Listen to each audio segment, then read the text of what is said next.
Hello everyone, welcome to another WordPress tutorial. In this lesson, we will be taking a look at WP query, or in other words, we will learn how to take control of what is being fed into the loop. So we will learn how to loop through any set of posts at any time in any theme file. I definitely think that getting your feet wet with WP query is one of the aha moments of creating WordPress themes. This should be a lot of fun, so let's get started. Currently, you are staring at the heart and soul of WordPress themes. This is the loop, or at least this is an empty skeleton version of the loop. Now, you're most likely already familiar with this. We've covered this in an earlier lesson, but let's take a quick run through the flow of the loop. So we begin with an if statement. We're saying if we have posts to loop through, then loop through them. Otherwise, or else, display a no content fallback message, and then end our if statement. So the structure is incredibly simple. The real magic happens within the while statement. This is the code that gets repeated once for each post. Now the reason we love the loop as theme creators is because it gives us 100% complete control over how we format or output our posts. So within this while statement, we can include any combination of PHP and HTML we want. We get to manually choose if we display the title of the post, the body text, the author, the category, the date. We can use any bits of custom HTML we want. So in short, we have complete control. However, something that we have had zero control over is which posts are being looped through. By default, the URL or permalink that you are currently viewing on the website determines which posts get looped through. So this may be obvious, but if we're viewing the blog index of our website, then obviously all posts will be fed into the loop and looped through.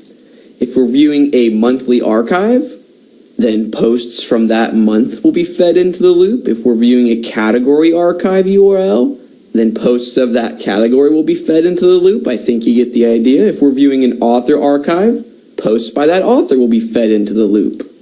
So WordPress is great at using the URL to query the appropriate information from the database. But what if we want to take control of that query?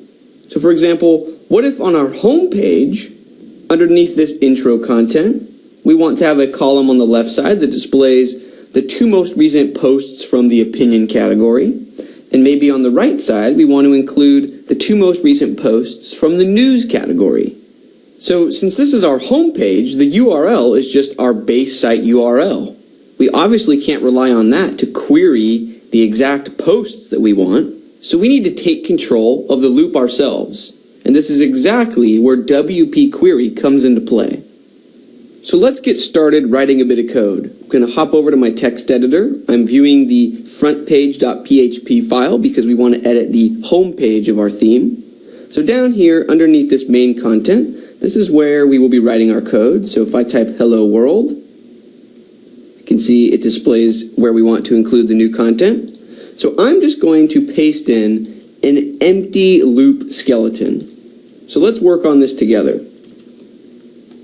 I will begin by adding a comment to stay organized. So opinion posts loop begins here. So our goal is to pull the 2 most recent opinion posts into the loop. Let's see if we can have a bit of fun on our way there.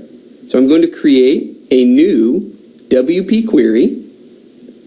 WP query is a class that ships with WordPress out of the box. And within these parentheses, we can feed it a whole slew of options. We are interested in pulling in posts from a certain category, so I will begin with cat. Now we need to enter the numerical ID of the category that we're looking for. So we were interested in opinion, so we can head over to our WordPress dashboard. Under the Posts module, look for Categories. Here is the Opinion category. Let's click on that.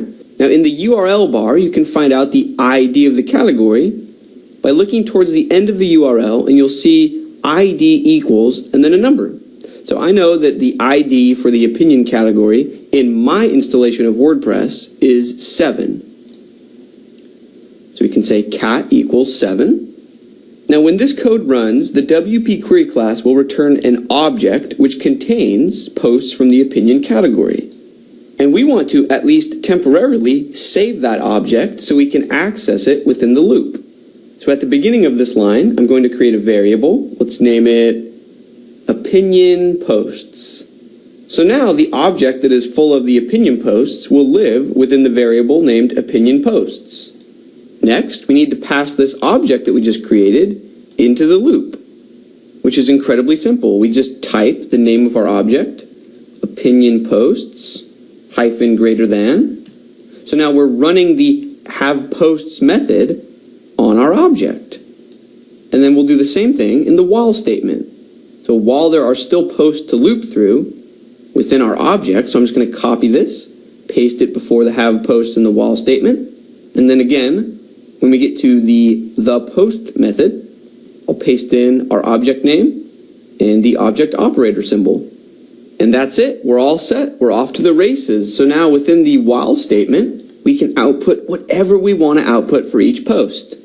So let's output a heading level 2 element with the title of each post. So we'll drop out of PHP here. We'll drop back into PHP here, so then we can include HTML here. So within our heading level 2, we will then drop back into PHP and output the title. The title. So if I save and refresh, here are the titles of opinion posts. Now our goal was to only pull in the 2 most recent posts, and I see 3. So back in our code, when we are creating our opinion post object with the WP query class, we can pass along different parameters aside from just picking a category. So now I can include the and symbol and say posts per page equals 2. So if I save and refresh, now our object only contains 2 posts. Now by default, WordPress will order its query results by date. So it wants to pull in the newest content first. But we can override this. So what if we want to pull in our results based on the title? We can say and order by equals title. So now it's going to pull in 2 posts from the opinion category in reverse alphabetical order. So if I had a post that started with Z, it would be pulled in. This is because by default, WP query uses an order of descending, but we could also set this to ascending. So now you will see that we're selecting our posts by the title, and then we're ordering them alphabetically in an ascending fashion, so A to Z. Now that was a side note. We don't need order or order by in our specific example because we just want to pull in the 2 newest posts, but I did want to show you what WP query is capable of. You can do all sorts of creative things with your parameters. So for example, if you wanted to pull in just a single random post every page refresh, you could set post per page to 1 and then set order by to rand for random. So if you're curious about all of the possibilities and all of the parameters, check out the official WordPress documentation. I will include a link to that. But I don't want to get too sidetracked, so let's get back to our goal at hand. So we've pulled in the 2 most recent opinion posts. Now before we worry about pulling in the 2 most recent news posts, there's something that I probably should have showed you earlier in the lesson. So there's a habit that I want you to get into. Anytime you set up a custom loop using WP query, at the end of the loop, so after the end if statement, I want you to run WP reset post data. So what this function does is it prevents our custom WP query loops from ever disrupting the main natural URL-based loops that WordPress runs on its own. So this function is relinquishing control of the global post variable, and it's saying, okay, WordPress, you're the boss. I don't want to disrupt your URL-based queries, so let's just reset the data. You're back in control. We've ran our custom loop. We're good to go. Here you go. So with that taken care of, now we can focus on importing the 2 most recent news posts. So I'm just going to copy this code that we've set up, paste it in, and now let's just adjust it. So change this comment to say news posts loop begins here. I'll change the object name to be news posts. I can just copy and paste that in these few locations. And we need to be sure to change our query parameter. So instead of category 7, let's go to our dashboard. We want the news category. You can see that it has an ID of 6. So in our parameter, category equals 6. Save. Refresh our page. Here are the 2 latest news posts. Now, technically, the lesson could end here because we don't need to deal with WP query anymore, but I did promise that we would set up 2 columns, so let's get to it. So in our theme file, I will scroll up above our first custom loop. Let me drop out of PHP and drop back into PHP for this custom loop. So in this line, I can include HTML, so I'm going to create a new div. I'll give it a class of home columns and also a class of clearfix, because we are going to be floating different columns. Now within this div, I'll create a div for each column. So I'll name this first div 1/2, and then I'll create another div named 1/2 and give it a class of last. So now I just want to paste in the custom loop for opinion into this div and the custom loop of news into this div, and then we'll write a bit of CSS. So here is the opinion loop. Cut and paste this into that first div. Be sure to close out PHP. And now let's move the news loop. Cut, and I'll paste it into this 1/2 div. Be sure to open PHP accordingly. Now if I save and refresh, we won't see any changes, but we now have CSS classes that we can target in our style sheet. So in our theme folder, I will open style.css. Let's create a bit of room, add a comment to stay organized. Post columns, you could give it any label you want. That's probably not the best label in the world, but oh well.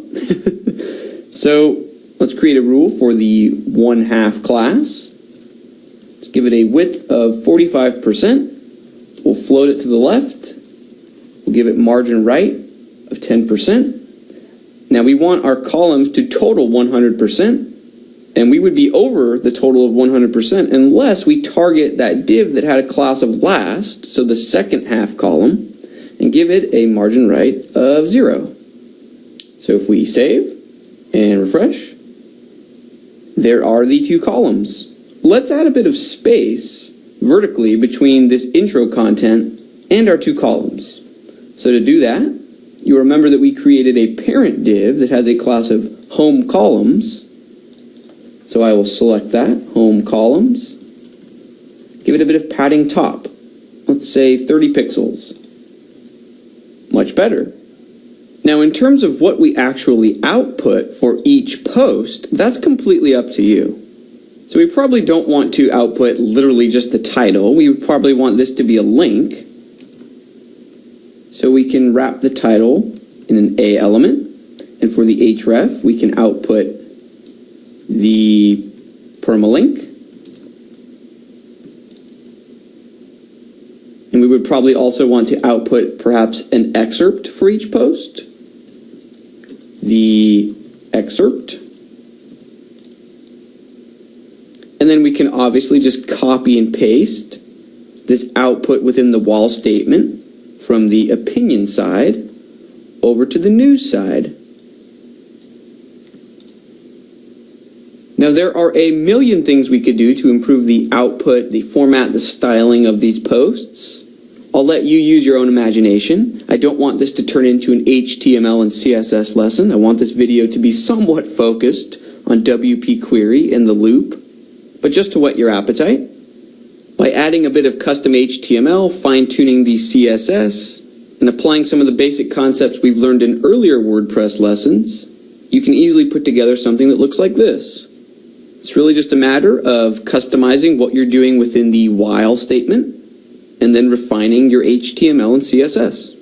If you're interested in dissecting how I put together this appearance, feel free to download the zip of the theme file in this current state. I will include a link to that. I hope you're excited to create custom loops using WP query in any of your theme files on any page, however you please. I definitely think this is one of the aha moments of learning WordPress. So thank you very much for watching. I hope you feel like you learned something, and stay tuned for more WordPress and web development tutorials. Thanks, bye.